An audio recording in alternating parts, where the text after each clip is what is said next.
오늘 호세아 4장 6절부터 10절까지 말씀을 통해서 지식이 없어서 망한다, 이 제목으로 하나님 말씀을 함께 나눕니다. 여러분, AI 얘기를 많이 들어보셨죠? AI가 뭔지 아시죠?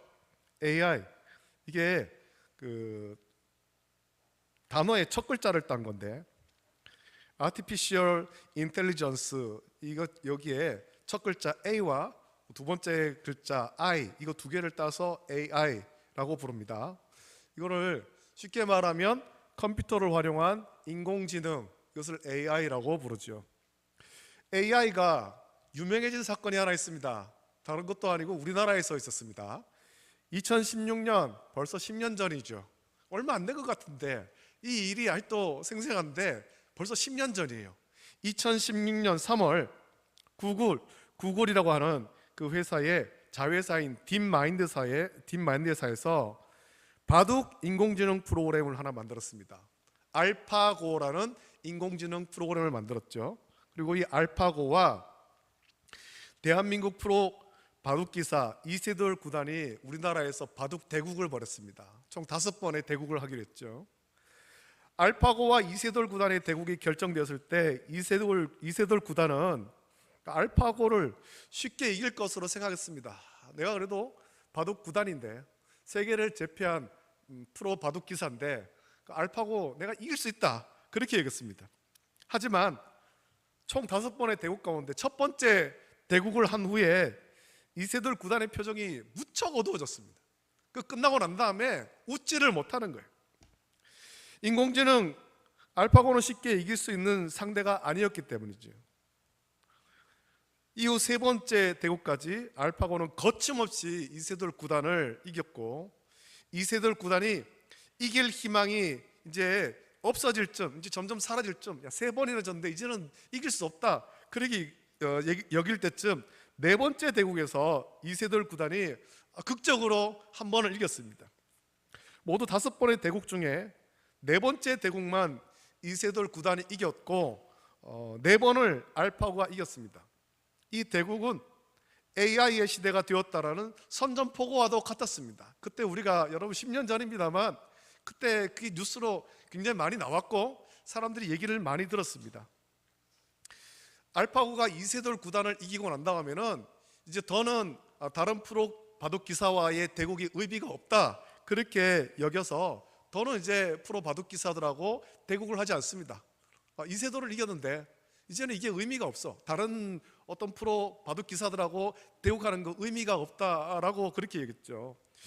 여러분, 이제는 알파고 외에 AI가 굉장히 많이 나왔습니다. 여러분들도 들어보셨을 텐데 챗GPT라는 생성형 AI가 등장했고, 이제는 누구나 쉽게 AI를 이용할 수 있게 되었습니다. AI를 경험한 사람은 무척 놀라게 되는데, 사람이 만든 그 인공지능이, 그저 컴퓨터를 조합해가지고 만든 인공지능이 무슨 대단한 일을 하겠느냐라고 여기지만 우리의 상상을 뛰어넘는 일을 지금 AI는 하고 있습니다. 우리도 모르는 사이에 AI는 우리의 삶 속에 막 깊숙이 파고들었습니다. 이제는 우리 삶에 AI가 사용되지 않는 부분을 찾기가 더 어려워지고 있습니다. 아닌데요, 나는 인공지능이 뭔지도 모르고 그거 나는 사용하지 않는데요 라고 여러분 말하겠습니다만, 여러분들도 느끼지도 못하고 생각하지도 못한 사이에 벌써 그걸 다 쓰고 있어요. 우리 삶에 굉장히 깊숙이 파고들었죠. 알파고나 챗GPT가 아니어도 여러분의 스마트폰으로 무엇인가를 검색해 보십시오. 검색하면 자체 AI가 여러분의 검색 기록을 살펴서 알고리즘을 만듭니다. 그리고는 여러분이 관심을 가지는 것을 계속 보게 하는 거예요. TV도 그렇죠.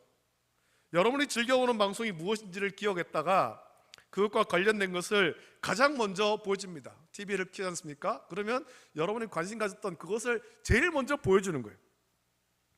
홈쇼핑은 그것이 더 강한데, 여러분이 관심을 가지고 무엇인가를 봤어요. 보다가 지나가다가 보니까 뭐 되게 좋은 게 나왔습니다. 관심 가지는 게 나왔습니다. 저거 좋네. 근데 관심만 가지고 유심히 살펴보다가 아직까지 내가 저거를 구매할 때가 아닌 것 같대. 채널을 바꿉니다. 바꾸면 여러분 보세요, 다른 채널 가면 그 또 나옵니다. 또 다른 홈쇼핑 채널 돌려도 비슷한 건 나오거나 심하면 똑같은 게 나와요.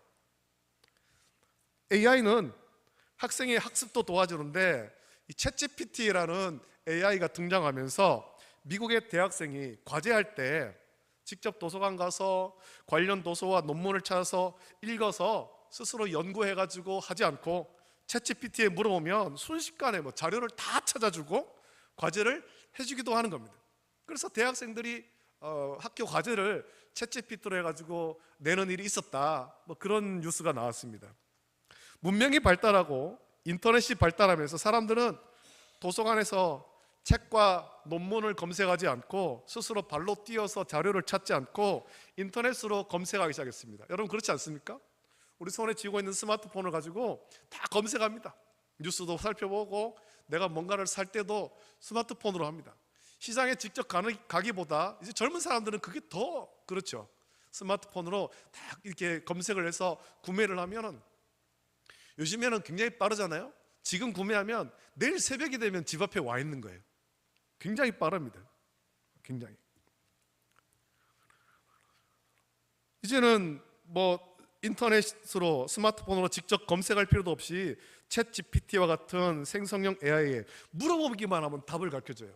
켜놓고 내가 이거 뭐를 좀 알고 싶은데 좀 알려줘 하면은 마치 사람과 대화하듯이 답을 쭉 내가 찾는 것을 다 찾아주는 거예요. AI는 컴퓨터와 스마트폰뿐만 아니라 집에서 사용하는 가전제품, 그리고 우리가 날마다 타고 다니는 자동차에도 지금 벌써 적용되어 있어요. 우리가 생각하지도 못한 사이에 AI는 우리 삶에 깊이 파고들고 있다는 겁니다. 아직까지 구형 에어컨, 구형 냉장고 쓰시는 분들은 다르겠습니다만 요즘 나오는 거 보면 집이 좀 더운 것 같은데 그러면은 AI가 알아가지고 에어컨 다 켜주고 서늘하게 해주고, 냉장고에 뭐가 들어있지? 오늘 요리를 해야 되는데 냉장고에 뭐가 들어있지? 하면 앞에 창에다 쫙 띄워주는 거예요. 나오고 그걸 가지고 이걸로 이런 요리를 할 수 있습니다, 알려주는 거죠. 그죠? 신기하죠? 놀랍습니다. 세상이 굉장히 빨리 바뀝니다. 그 AI는 우리 삶을 더 편리하게 하기도 하지만 이것이 발달하면서 생긴 문제가 있는데 어떤 문제겠습니까? 사람들이 점점 더 깊이 생각하지 않는다라는 겁니다. 내 문제에 관해서 깊이 생각하지 않는 거예요. 이거 어떻게 해결하지? 내가 어떻게 살아야 되지? 깊이 고민하지 않는 거죠. 그 예로 요즘 학생과 젊은이들에게 생긴 문제 중에 문해력이 부족한 문제가 생겼습니다. 문해력. 이 문해력이란 글을 읽고 이해하는 능력인데 문해력이 부족하다는 것은 그만큼 깊이 생각하지 않는다는 겁니다. 문장을 읽지만 그 문장이 무엇을 의미하는지 깊이 생각하지 않는 거예요. 저 질문이 뭐지? 무엇을 원하는 거지? 깊이 생각하지 않습니다. 우리 주일학교 아이들도 예배를 마치고 나면 그날 설교 가지고 퀴즈를 해요. 퀴즈 2문제 정도 나옵니다. 전에는 3문제 나왔는데 2문제 정도 나와요. 그런데 문제를 보면 어떻게 나오냐면 쭉 설명하면서 오늘 말씀에 이런 것도 있는데 이것이 아닌 것은 이렇게 나와요. 이것은 아닌 것은, 이것과 관련된 것이 아닌 것. 그런데 아이들이 손을 들고 대답하는 것을 보면 문제는 틀림없이 아닌 것인데 다른 대답을 합니다. 맞는 것을 생각하는 거예요. 문장을 끝까지 안 읽는 거죠. 그 문해력이 부족한 겁니다. 그냥 보고 즐기는 것은 잘하지만 깊이 생각하고 이해하지 않습니다. 그래서 상대가 무슨 말을 하는지 이해하지 못하기도 하고 엉뚱한 대답을 하기도 하는 겁니다. 이런 문제 때문에 서양의 고급 사립학교에서는 현대의 지식을 가르치는 것도 하지만 그 서양에 있는 고급 사립학교에서 가장 중요하게 생각하는 것은 인문학을 가르치는 거예요. 아이들한테 최첨단 어떤 기술을 가르치고 학문을 가르치고 그것이 아니고 고전 인문학을 가르치는 겁니다. 철학을 가르치고 인문학을 가르치고, 그래서 아이들이 생각하도록 스스로 생각하게 만드는 겁니다. 깊이 생각하고 스스로 지식을 쌓고, 그래서 AI가 아닌 사고의 능력으로 세상을 살아가게 하려는 거죠. 오늘 본문 보면 하나님이 이스라엘 백성을 보며 한탄하신 말씀인데 그 핵심은 내 백성이 지식이 없으므로 망한다라는 겁니다. 자, 이스라엘 백성이 무슨 지식이 없어서 망할까요? 호세아 6장 3절 보면 하나님께서 말씀하신 지식이 무엇인지 알 수 있는데, 호세아 6장 3절 우리 한번 같이 읽어보겠습니다. 호세아 6장 3절, 바로 다음 장에 있으니까 찾아서 같이 한번 읽어봅니다. 호세아 6장 3절 같이 읽습니다. 시작. 그러므로 우리가 여호와를 알자, 힘써 여호와를 알자. 그의 나타나심은 새벽빛같이 어김없나니 비와 같이 땅을 적시는 늦은 비와 같이 우리에게 임하시리라. 아멘. 자, 이 말씀을 통해서 호세 6장 3절을 통해서 오늘 본문 보면 하나님이 말씀하신 이 백성이 지식이 없으므로 망한다라고 말씀하실 때 그 지식이란 하나님을 아는 지식이에요. 하나님을 아는 지식. 우리 하나님이 어떤 하나님인가? 여기에 관한 지식이죠. 하나님은 이스라엘 백성이 하나님을 아는 지식이 없어서 망한다고 말씀했습니다. 먼저 6절에, 오늘 본문 6절에 하나님은 이스라엘 백성이 지식을 버렸다고 했습니다. 잠언 1장 7절 보면 이 지식을, 오늘 본문의 이 지식을 버렸다라는 것이 무엇인지를 좀 알 수 있는데, 잠언 1장 7절 보면 이런 말씀이 나옵니다. 우리 한번 또 찾아보겠습니다. 잠언 1장 7절.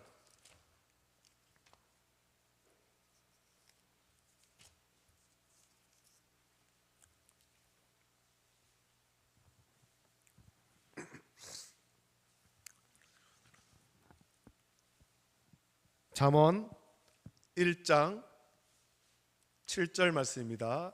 우리 함께 말씀을 읽겠습니다. 찾으셨으면 같이 읽습니다. 시작. 여호와를 경외하는 것이 지식의 근본이거늘 미련한 자는 지혜와 훈계를 멸시하느니라. 아멘.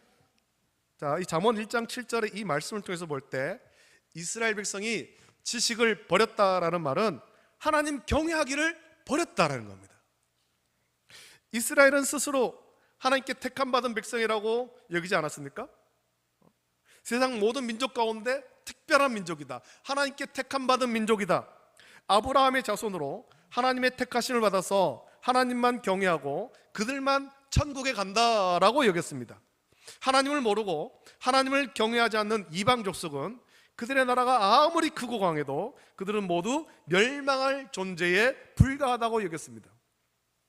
아수르와 바벨론에게 고통을 당하지만 그들은 다 어차피 다 하나님께 멸망받을 족속이야. 저들이 지금 강대한 나라고 힘이 세지만 저들은 어차피 하나님께 멸망할 족속이야. 이스라엘 백성들이 그런 생각을 가지고 살았습니다. 자, 하나님이 우리를 창조하셨습니다. 그렇다면 우리가 하나님을 당연히 경외해야 되는데 이스라엘은 스스로 하나님의 택함받은 백성이라고 하면서 하나님 경외하기를 버렸다라는 겁니다. 하나님 경외하기를 버린 것은 하나님 율법을 잊은 것으로 나타났습니다. 그들이 회당에 모여서 예배 안 하고 제사를 안 드리고 그런 것이 아니에요. 그런 것도 있지만 그런 걸 해도 결정적으로 하나님의 율법을 잊었다는 거죠. 이 율법은 이스라엘 백성의 삶을 규정하는 아주 중요한 것입니다. 하나님께서 우리에게 십계명을 주셨습니다. 모세를 통해서 시내산에서 십계명을 주셨습니다. 이 십계명이 무엇입니까? 하나님 백성의 삶을 규정하는 것입니다. 하나님 백성은 이렇게 살아야 된다는 거죠. 하나님을 경외하고 하나님만 섬기고 하나님의 사랑을 받은 자로서 하나님의 형상과 모양대로 창조된 다른 지체를 이렇게 사랑해야 된다. 그렇게 주신 것이 십계명입니다. 그래서 이 십계명, 율법은 하나님 백성의 삶을 규정하는 아주 중요한 것입니다. 여러분, 우리에게도 법이 있습니다. 대한민국 국민이라면 대한민국 헌법을 지켜야 됩니다. 대한민국 헌법은 대한민국 국민의 삶을 규정합니다. 대한민국 국민은 이렇게 살아야 된다, 이 법을 지키며 살아야 된다, 규정하는 거죠. 하나님이 시내산에서 모세를 통해서 주신 율법은 그런 것입니다. 하나님 백성의 삶을 규정하는 거예요. 그런데 이 율법을 잊었다는 것은 더는 하나님 백성의 삶을 살지 않는다는 겁니다. 하나님 백성으로 어떻게 살아야 되는지를 모른다는 겁니다. 스스로 우리는 하나님께 택함받은 백성이야 라고 생각하지만 어떻게 살아야 되는지를 모르는 거죠. 어떻게 하나님을 예배해야 되는지를 모르는 거예요. 입술로는 하나님 백성이라고 하지만 율법을 잊어서 하나님 백성으로 어떻게 살아야 되는지를 모릅니다. 여러분, 이런 삶을 살았던 시기가 또 있는데 그 시기가 사사시대 아닙니까? 그 사사시대를 규정하는 말씀은 사사기 17장 6절과 21장 25절에 기록되는데 같은 말씀이에요. 사사기 17장 6절 보면 그때에는 이스라엘의 왕이 없었으므로 사람마다 자기 소견에 오른 대로 행하였더라 라고 말씀하고, 사사기 21장 25절에도 그때에 이스라엘의 왕이 없으므로 사람이 각기 자기의 소견에 오른 대로 행하였더라 라고 말씀합니다. 하나님의 말씀이 있습니다. 율법이 있습니다. 근데 율법을 버려두고 자기 소견에 오른 대로 살았다라는 겁니다. 하나님 율법을 잊으니까 자기 소견에 오른 대로 살아갑니다. 하나님 백성으로 어떻게 살아야 되는지를 모른 채 자기 마음대로 살았다는 것이고, 그것은 결국 하나님 없는 이방인과 다를 것이 없는 거예요. 스스로 하나님께 택함 받은 백성이다, 우리는 선민이다 말하지만 어떻게 하나님 섬기는지를 모르는데요, 어떻게 예배하는지를 모르는데요, 어떻게 하나님 경외하는지를 모르는 거예요. 자기 소견에 오른 대로 하는 거죠. 그냥 이렇게 착하게 살면 되겠지. 이방인들도 그렇게 살고 있는데요, 똑같은 거잖아요. 그래서 이렇게 하나님을 경외하지 않고 자기 소견에 오른 대로 사는 삶에 나타나는 열매를 보면, 오늘 보면 7절 8절에 그들은 번성할수록 내게 범죄하니 내가 그들의 영화를 변하여 욕이 되게 하리라. 그들이 내 백성의 속죄 제물을 먹고 그 마음을 그들의 죄악에 두는도다 라고 하나님께서 말씀하십니다. 하나님이 은혜와 복을 주셔서 번성하면 번성할수록 하나님을 경외하지 않고 자기 소견에 오른 대로 사는 자들은 죄를 범했습니다. 이 죄는 도덕적이고 윤리적인 죄를 말하기보다 전능하신 창조주, 우리를 통치하시는 영원한 왕이신 하나님을 경외하지 않는 죄를 말하는 겁니다. 하나님의 뜻과 상관없이 자기 소견에 오른 대로 살면서 하나님께 죄를 지었다라는 겁니다. 하나님을 예배할 때도 이렇게 예배하면 되겠지, 자기 생각대로 하는 겁니다. 우리가 하나님을 섬기고 예수님을 구주로 믿으려면 성경대로 해야 되지 않겠습니까? 하나님 기뻐하신 그 뜻대로 해야 되지 않겠습니까? 하나님이 기뻐하신 뜻대로 온전한 그리스도의 삶을 저와 여러분들이 살아가야 되지 않겠습니까? 주일날 교회 나와서 예배 드리는 것, 이것만 가지고는 안 되는 거예요. 우리가 이 말씀 묵상하면서 평소의 삶 속에서도 하나님이 기뻐하시는 온전한 성도의 삶을 살아야 됩니다. 그런데 하나님을 아는 지식이 없으니까 하나님을 온전히 경외하지 않습니다. 입술로는 하나님을 믿는다고 말합니다. 몸은 예배당에 나와 있습니다. 그렇지만 마음이 하나님께로 온전히 향하지 않는 거예요.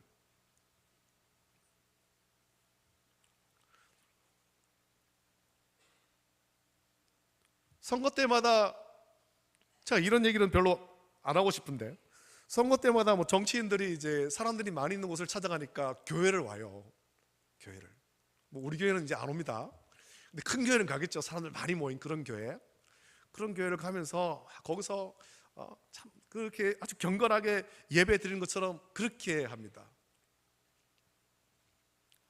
몸이 거기에 있다고 그가 하나님을 온전히 경외하는 사람이겠습니까? 제가 참 안타까운 것은 우리나라 어떤 정치인 중에 스스로 신앙생활 한다고, 자기 아내도 신앙생활 한다고 그렇게 말한 사람이 있는데, 알고 보니까 그 아내 되는 사람이 그 미신에 굉장히 심취해 있더라고요. 미신에. 그래서 사주팔자를 보고 궁합을 보고 그렇게 하면서 사주를 보니까 우리 남편이 이렇게 될 사주더라, 이렇게 얘기를 했다라는 거예요. 참 안타깝죠. 저는 그거는 예수님을 믿는 거라고 생각하지 않습니다. 예수님을 안 믿는 거예요. 교회만 다닌 거죠. 몸은 예배당에 나와 있지만 마음이 하나님께로 온전히 향해 있지 않는 거예요. 하나님이 우리에게 무엇을 원하시는가, 어떻게 살기를 원하시는가, 그것을 하나님 말씀을 통해서 묵상을 하고 그렇게 살아가야 되는데 그렇게 안 사는 거죠. 전심으로 예배하지 않습니다. 주일에 예배당에 나와 있는 것으로 자기는 하나님께 예배했다라고 스스로 만족하는 것입니다. 내가 드린 예배를 하나님이 받으셨는지 받지 않으셨는지는 상관이 없어요. 여러분, 세상을 살아갈 때도 성도로서 하나님이 기뻐하신 뜻대로 살지 않고 자기 소견에 오른 대로 살아갑니다. 자기 만족, 자기 유익을 위해 삽니다. 이렇게 살면서 점점 하나님으로부터 멀어집니다. 하나님 말씀으로부터 멀어지는 거예요. 그래서 하나님은 하나님을 경외하지 않는 자의 번성과 영화를 그것을 변화해서 욕이 되게 하겠다라고 말씀한 겁니다. 앞서서 제가 AI, 인공지능에 대해서 말씀했습니다. AI가 우리 삶을 편하게 하지만 많은 AI 관련 학자들이 경고합니다. 우리에게 경고하죠. 사람들에게 경고하는 것이 있는데 AI를 지나치게 의존하면 결국에는 사람이 그 AI에게 지배당할 것이다 라고 경고합니다. 학생들이 스스로 지식을 쌓지 않고 AI로 쉽게 해답만 찾으면 결국 AI를 통제하지 못하고 AI에 지배당하게 되는 거예요. 많은 미래학자들이 이것을 경고하죠. 그래서 서양에 있는 그런 고급 사립학교에서는 최첨단 그런 학문들을 가르치는 것이 아니라 스스로 사고하는 인문학을 계속해서 가르칩니다. 여러분, 하나님을 아는 지식이 없으면, 그래서 하나님을 경외하지 않고 율법, 하나님 말씀의 다스림을 받지 않으면 그 자리를 무엇이 차지하겠습니까? 우리의 마음에 하나님의 자리를 비우면 그 자리를 대신 차지하는 것이 있습니다. 죄가 그 자리를 차지합니다. 그리고 결국 죄의 지배를 받게 되는 거예요. 이것이 하나님 주신 경고입니다. 오늘 호세아서에서 주는 경고. 그래서 이대로 하나님을 아는 지식이 없어 하나님을 경외하지 않고 하나님 말씀의 다스림을 받지 않은 채 죄의 지배를 받으며 산다면 9절 10절에서 하나님이 말씀한 심판이 임하게 되죠. 하나님은 그 일반 백성이나 제사장이나 동일하게 그들의 행실대로 벌하며 그들의 행위대로 갚을 것이다 라고 말씀했습니다. 또 말씀하기를 먹어도 배부르지 않고 음행하여도 수요가 늘지 못한다라고 말씀했죠. 여러분, 사람이 누리는 즐거움 가운데 이 먹는 즐거움이 얼마나 큽니까? 여러분, 맛있는 음식을 먹고 싶어 하잖아요.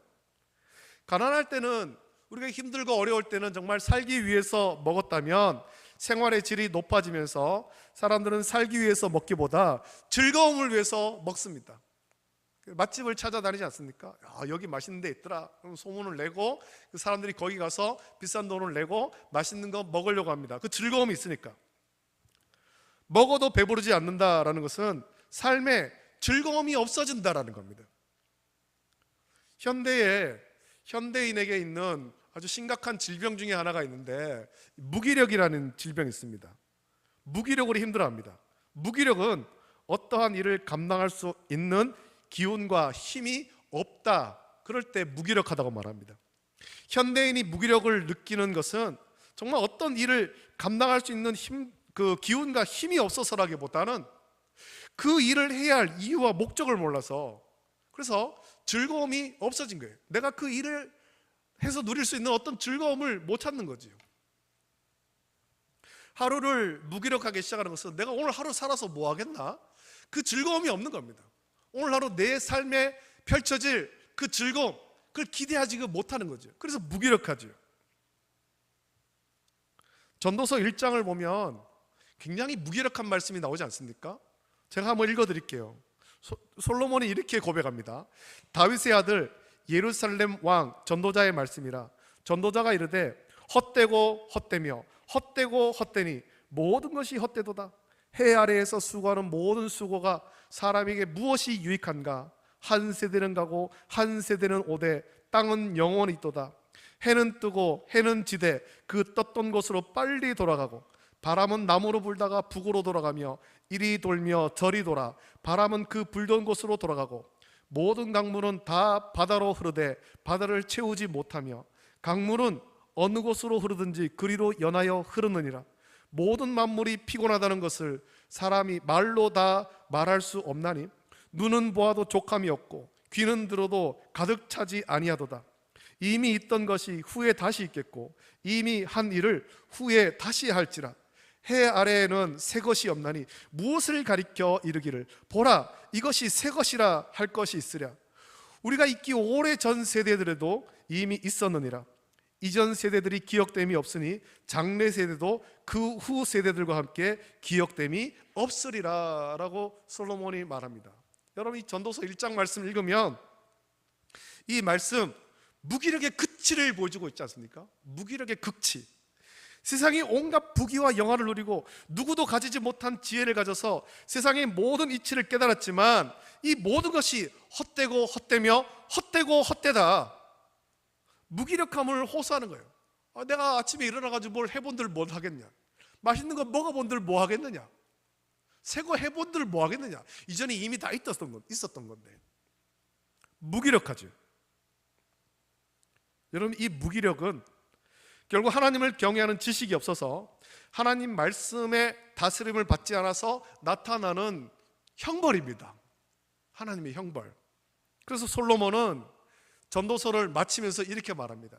전도서 1장에서는 이런 무기력함의 극치를 말씀하면서 전도서를 마치면서 이렇게 말하죠. 전도서 12장 1절 2절 보면 너는 청년의 때에 너의 창조주를 기억하라. 곧 곤고한 날이 이르기 전에 나는 아무 낙이 없다고 할 해들이 가깝기 전에 해와 빛과 달과 별들이 어둡기 전에 비 뒤에 구름이 다시 일어나기 전에 그리하라. 창조주를 기억하라는 거예요.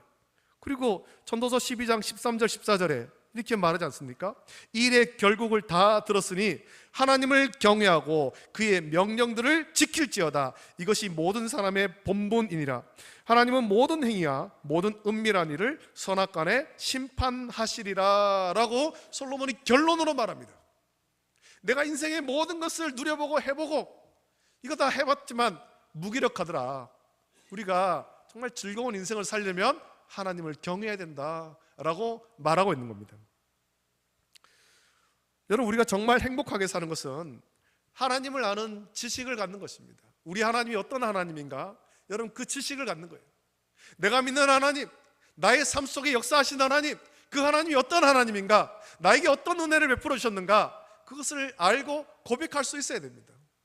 저와 여러분들이 이 한 주간 우리 가운데 역사하신 하나님, 우리를 인도하신 하나님, 그 하나님을 깊이 알고 그 하나님을 자랑할 수 있기를 예수님의 이름으로 축복합니다. 하나님을 안다는 것은 하나님을 경외하는 거예요. 하나님을. 창조주 하나님을 바르게 알고 바르게 믿고 하나님만 경외하는 거죠. 그리고 하나님 말씀에 다스림을 받을 때 저와 여러분들은 행복한 삶을 살 수 있습니다. 하나님의 말씀이 우리를 하나님의 사람, 하나님이 복 주시는 하나님의 사람, 하나님의 뜻을 이뤄갈 하나님의 사람으로 온전하게 하는 것입니다. 여러분, 주위를 보면 모든 사람이 스스로 지혜가 있다고 말합니다. 세상 일에 전부 전문가인 것 같아요. 제가 한날은 목욕탕에 가가지고 탕에 다 이렇게 누워 있었어요. 기대가지고 사람들이 와가지고 그 앞에 TV 보면서 다 저마다 한마디씩 다 하더라고요. 제가 그걸 가만히 들으면서 야, 여기 전부 전문가 다 모였네. 세상에 이래 전문가 여기 다 모였네. 이런 생각이 들었어요. 전부 전문가처럼 말합니다. 세상에는 그렇게 지식이 있는 것처럼 말하는데 하나님은 과연 얼마나 알고 있을까요? 그 사람들이 하나님을 얼마나 알고 있을까요? 하나님 뜻은 얼마나 분별하고 있을까요? 하나님의 말씀의 다스림을 온전히 받고 있을까요? 호세아가 말한 것처럼 하나님을 아는 일에 저와 여러분이 힘쓰기를 예수님의 이름으로 축복합니다. 하나님을 아는 지식을 저와 여러분들이 갖춰야 돼요. 하나님만 온전히 경외하고 하나님 말씀의 다스림을 받으십시오. 그러면 하나님이 저와 여러분에게 참 행복과 만족을 주실 것입니다. 평안을 주시는 것입니다. 하나님을 아는 지식으로 충만해서 복된 삶을 살아가는 저와 여러분 되시기를 예수님의 이름으로 축복합니다. 우리 함께 이 찬송가 279장 함께 찬송 부르고 말씀을 묵상하면서 같이 기도하겠습니다. 279장입니다.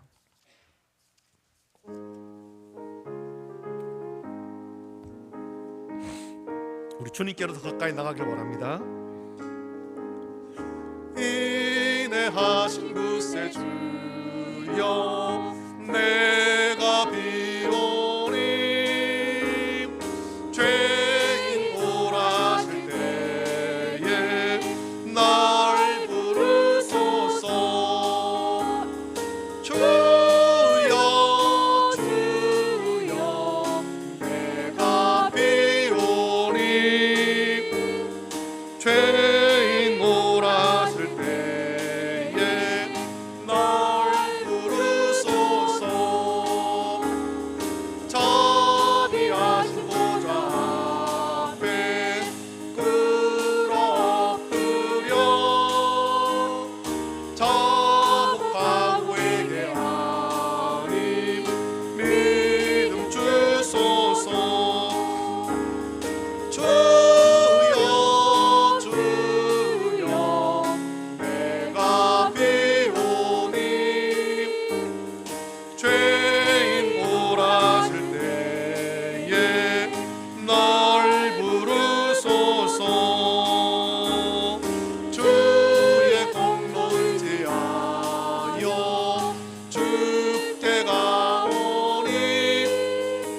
함께 기도합시다. 말씀을 묵상하시면서 있습니다. 하나님께서 호세아 선지자를 통해서 이스라엘 백성들에게 주신 경고의 말씀이 있는데, 하나님을 아는 지식이 없어서, 너희가 지식이 없어서 망한다고 했습니다. 하나님을 아는 지식, 우리가 세상의 지식은 참 많이 있다라고 자랑하는데 하나님을 아는 지식이 없습니다. 그래서 하나님을 경외하지 않습니다. 세상이 하나님을 모릅니다. 우리가 먼저 하나님을 온전히 알고 하나님을 온전히 경외하고 하나님 말씀에 다스림 받고, 그래서 하나님의 은혜와 복을 온전히 받게 하시고, 또 하나님을 알지 못하는 저 세상 사람들에게 우리가 아는 하나님 전할 수 있도록 은혜 주시옵소서. 이 한 주간 하나님을 깊이 묵상하고 하나님의 은혜를 누리며 우리 이웃들에게 내가 믿는 하나님, 나에게 역사하신 하나님 마음껏 전할 수 있도록, 자랑할 수 있도록 은혜와 복을 허락해 주시옵소서. 우리 삶이 하나님 말씀으로 온전히 다스림 받기를 원합니다. 간절한 마음으로 함께 기도할 때 우리 주님 한번 크게 부르짖고 합심하여서 함께 기도하겠습니다. 주여, 거룩하신 아버지 하나님, 사랑과 은혜를 감사드립니다. 아버지 하나님, 우리를 주의 전에로 모시고 하나님 말씀을 함께 나누게 하심을 감사함을 드립니다. 하나님께서 아버지 하나님 호세아 선지자를 통해서 내 백성이 지식이 없으므로 망한다 라고 말씀했습니다. 하나님을 아는 지식이 없어서, 하나님을 경외하지 않아서, 스스로 지혜롭다고 생각하지만 하나님을 경외하지 않아서 아버지 하나님 망합니다. 하나님 말씀이 없어서 아버지 자기 소견에 오른 대로 살다가 망합니다. 우리는 하나님 말씀을 묵상하고 하나님 말씀에 다스림을 받게 하여 주시옵소서. 그래서 아버지 하나님, 하나님의 뜻대로 하나님을 경외하고 하나님의 사람으로 온전히 서고 하나님을 영화롭게 하며, 아버지 하나님, 우리가 하나님 주시는 평안과 기쁨과 행복을 누릴 수 있도록 은혜와 복을 허락하여 주시기를 간절히 소원합니다. 아버지 하나님, 이 세상이 하나님을 알지 못합니다. 아버지 하나님, 하나님을 알지 못한 채 망해가고 있는 이 세상을 긍휼을 부르시고, 먼저 믿는 우리가 하나님을 온전히 경외하며, 내가 믿는 하나님, 나에게 역사하신 하나님, 나에게 은혜 주신 하나님, 아버지 하나님 세상에 전할 수 있도록 은혜를 부어 주시옵소서. 그 하나님을 전하고 세상도 하나님을 만나고 우리 함께 하나님을 경외하고 하나님을 예배하고, 아버지 하나님, 하나님의 은혜와 복을 누리고 평안을 누릴 수 있도록 주여 함께하여 주시옵소서. 한 주간을 살 때 성령 오늘 역사하시고 말씀의 다스림을 온전히 받을 수 있도록 주여 은혜와 복을 허락하여 주시고 평안을 허락하여 주시옵소서. 연약한 성도에게 강건을 허락하여 주시고, 아버지 하나님 그 직업적인 자에게 위로하여 주시고, 삶의 모든 문제가 주 안에서 해결될 수 있도록 주여 은혜와 복을 덧입혀 주시옵소서. 감사합니다. 예수님의 이름으로 기도드립니다. 거룩하신 하나님 아버지, 사랑과 은혜를 감사합니다. 오늘 거룩하고 복되고 영광스러운 주일, 주의 전에 모여 하나님을 예배하게 하심을 감사합니다. 아버지 하나님, 오늘 호세아서의 말씀을 함께 나누었습니다. 내 백성이 지식이 없으므로 망하는도다. 내가 지식을 버렸으므로 나도 너를 버려 내 제사장이 되지 못하게 할 것이요, 내가 내 하나님의 율법을 잊었으므로 나도 내 자녀를 잊어버리리라 라고 말씀하십니다. 하나님, 우리가 입술로만 하나님을 섬긴다 라고 말할 것이 아니라 정말 하나님이 기뻐하신 뜻대로 하나님을 섬기게 하여 주시옵소서. 하나님을 경외하게 하여 주시옵소서. 하나님을 아는 지식을 갖게 하여 주시길 원합니다. 내가 믿는 하나님, 나의 삶에 역사하신 하나님, 우리의 가정을 이끄시고 교회를 이끄시며 나라 민족을 이끄시고 세상을 이끌어 가시는 전능하신 창조주 하나님을 온전히 믿고 경외하게 하여 주시옵소서. 나에게 은혜 주신 하나님을 믿고 또 고백하며 세상에 자랑할 수 있도록 은혜를 부어 주시기를 원합니다. 내 소견에 오른 대로 하나님을 섬기는 것이 아니라 정말 성경대로 하나님이 원하신 대로 하나님을 섬기게 하시고, 또 우리가 하나님의 말씀, 율법이 있어서 하나님 말씀에 다스림을 받고, 그래서 하나님의 사람으로 온전해지고 하나님을 영원롭게 하는 우리 모든 성도를 쓰도록 주여 은혜와 복을 덧입혀 주시옵소서. 이 한 주간 살 때 이 말씀 묵상하면서 우리가 하나님 말씀에 다스림 받기를 간절히 소원하고 기도하고 살아갈 수 있도록 은혜와 복을 덧입혀 주시고 평안으로 채워주시기를 간절히 소원하옵나이다. 몸이 연약한 성도가 있습니까? 주여 위로하시고 치료하시고 강건케 하여 주시옵소서. 삶의 어려운 문제로 고민하는 성도가 있습니까? 주님 위로하여 주시고 또 그 모든 문제가 주 안에서 잘 해결될 수 있도록 은혜와 복을 덧입혀 주시고, 그래서 다음 주일 교회에 모였을 때 이 한 주간 하나님께서 나에게 이런 복을 주셨다, 이런 은혜를 주셨다, 서로가 고백하며 자랑할 수 있도록 은혜 베풀어 주시기를 간절히 소원하옵나이다. 감사드리며 거룩하신 예수님의 이름으로 기도드립니다. 아멘. 우리 주님께서 가르쳐 주신 기도로 예배를 마칩니다. 하늘에 계신 우리 아버지여, 이름이 거룩히 여김을 받으시오며 나라가 임하시오며 뜻이 하늘에서 이루어진 것 같이 땅에서도 이루어지이다. 오늘 우리에게 일용할 양식을 주시옵고 우리가 우리에게 죄 지은 자를 사하여 준 것 같이 우리 죄를 사하여 주시옵고 우리를 시험에 들게 하지 마시옵고 다만 악에서 구하시옵소서. 나라와 권세와 영광이 아버지께 영원히 있사옵나이다. 아멘.